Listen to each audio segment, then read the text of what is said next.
tonight at 10. Jobs and prosperity must come first in any Brexit deal. The Chancellor spells out his priorities. Philip Hammond said that while people had voted to leave the EU, they hadn't voted to make themselves poorer. The Bank of England echoed the Chancellor's remarks, which are seen as a signal that he wants a change of emphasis in the Brexit process. We will leave the EU, but it must be done in a way that works for Britain, in a way that prioritises British jobs and underpins Britain's prosperity. Mr Hammond also insisted that immigration needed to be managed, but not shut down. We'll have more on this major intervention by the Chancellor in the Brexit debate. Also tonight,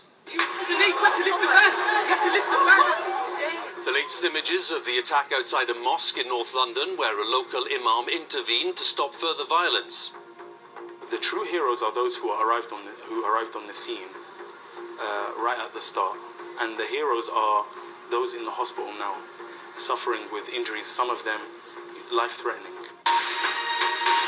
9 years after the financial crisis, Barclays Bank and 4 former executives are charged with fraud. Britain is facing its longest heatwave since 1995, and if it lasts until Friday, the longest since 1976. And he does it with an ease. What a win! What a win! And at Queen's, a shock defeat in the first round for Andy Murray, losing in straight sets. And coming up in Sports Day on BBC News, it's not all bad news for British tennis as Joanna Konta books her place in the last 16 at the Egon Classic in Birmingham. For the 5th straight year.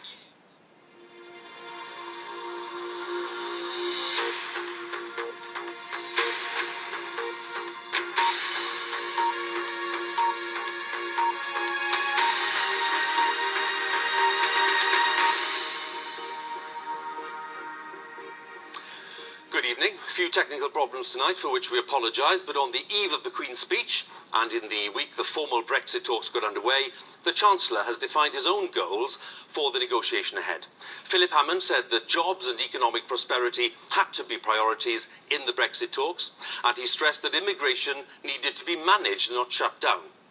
Mr Hammond said that while people had voted to leave the EU, they had not, in his view, voted to make themselves poorer.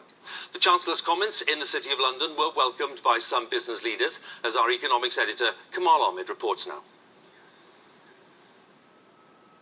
A year on from the referendum, and cars waiting in sunny Southampton for a journey to the continent of Europe.